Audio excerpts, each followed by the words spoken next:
She's so fine. Hell on hell of her. Blows my mind.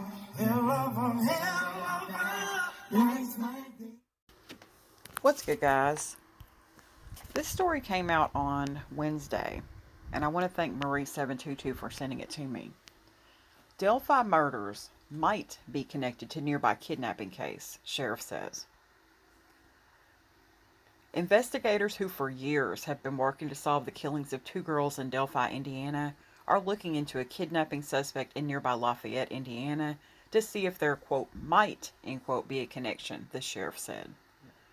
There are several factors leading police working the 2017 Delphi killings to look into this month's alleged kidnapping of a 10-year-old girl, Carroll County Sheriff Tobe Leazenby told ABC News on Wednesday.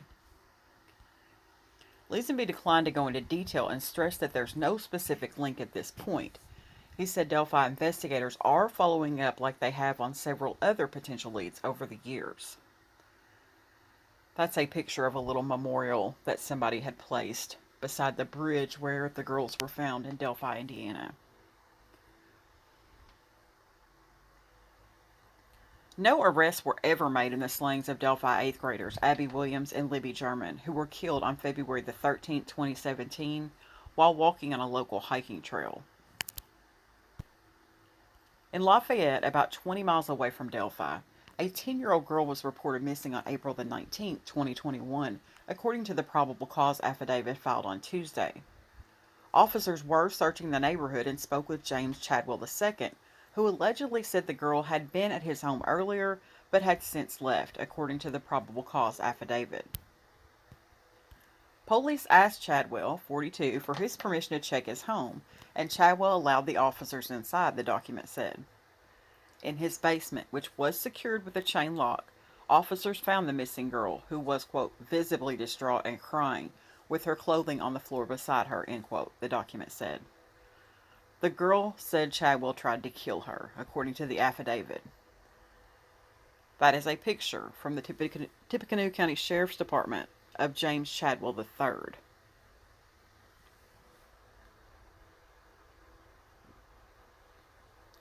She told police that she was in Chadwell's home petting his dogs, and then he attacked her, hitting her in the head multiple times, the document said. The girl said, quote, Chadwell was also choking her with his hands on her neck and also using his arm in a headlock to the point where she passed out, end quote, according to the affidavit. The girl said, quote, most of her clothes were off when she regained consciousness, and Chadwell took her into the basement, end quote, where he sexually assaulted her, the document said. She suffered bite marks, strangulation marks on her neck, black eyes, and bruising on her head, arms, and legs, according to the document. Chadwell faces charges including attempted murder, child molestation, kidnapping, and strangulation, according to records. A not guilty plea was entered on Chadwell's behalf. His next hearing is set for June the 10th. His public defender did not immediately respond to ABC News' request for comment. Meanwhile, in Delphi, there are still no answers. How Abby 13 and Libby 14 died has still not been released to the public. Soon after the murders, authorities released a grainy image of the suspect, who they say was on the trail the day the girls went missing. State police in 2019 released video footage from Libby's phone. The very brief video clip shows a grainy image of the suspect walking on the bridge near where the girls were last seen.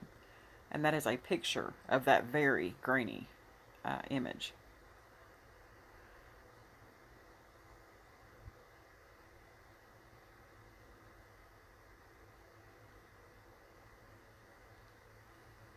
Police also publicized the suspect's voice, a recording of him saying, quote, down the hill, end quote, which was recovered from Libby's phone.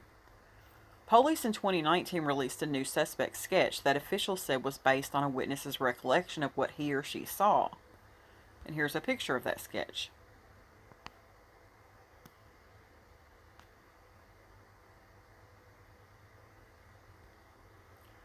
Leazenby on Wednesday urged the public not to do a, quote, side-by-side comparison, end quote, with the Delphi sketch and the Lafayette kidnapping suspect.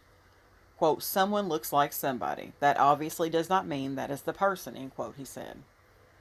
This year, an anonymous donor added $100,000 to the reward fund in Abby and Libby's case, Leazenby said. The reward is now up to $325,000. Anyone with information on the Delphi case is asked to contact Abby and Libby Tip at cacoshrf.com. This is an undated photo of Libby.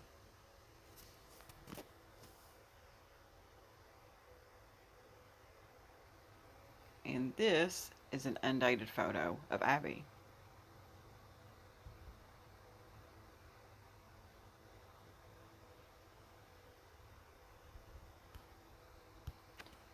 I did want to note that also in the article it says he's a second, but at the tail end of the article it starts calling him a third. So I don't know if he is a second or a third. Regardless, he's in jail where he needs to be. I'm sure that there are reasons for trying to possibly connect him to the Delphi murders is a little secret within the department, but and I'm sure they have good reason. The only thing about the sketch is that person seemed to have curlier hair.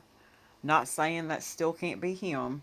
I'm just saying that's a noticeable difference between the two because Chadwell has very straight hair. So it also could be a problem in recollection with the witness as well, because I don't know if anyone else has ever studied witness recollection, but I have in the pursuit of my criminal justice degree, and that's not always the most reliable thing. So I hope they do prosecute him in this case of the 10-year-old at the very least, and maybe while they have him, some things will change in the Delphi murder case. I'm going to end the story on that note, but thanks for watching, guys.